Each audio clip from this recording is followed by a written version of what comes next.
Au-dessus de 19 degrés la nuit et de 34 degrés le jour pendant au moins 3 jours est actionné ce qui est appelé le plan canicule. Né en 2004 après le terrible épisode de chaleur meurtrier de 2003, ce plan est mis en place uniquement sur décision du préfet et a pour but de mettre en alerte les communes et les établissements et services médico-sociaux s'occupant de personnes dites fragiles. La ville de Dijon a mis en place, comme l'ensemble des communes françaises, ce qui est appelé une liste canicule, autrement dit un annuaire de personnes fragiles souhaitant volontairement être accompagnées lors de ces épisodes exceptionnels. Alors la prévention, vous savez que ça se fait à l'avance, bien sûr.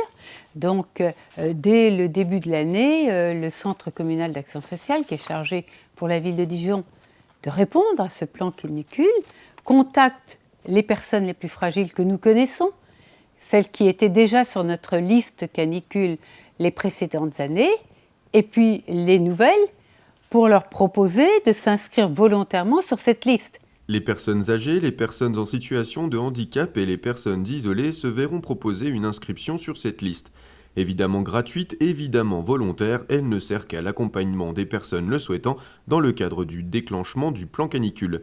Surveiller, aider et accompagner, ce sont les principes clés à mettre en pratique lors de fortes chaleurs. Quand le préfet actionne son plan canicule, eh bien nous actionnons notre réactivité, et quand je dis nous, c'est le Centre communal d'action sociale de Dijon, avec les volontaires, puisque nous faisons un appel aux volontaires parmi les agents de la ville et du Centre communal d'action sociale.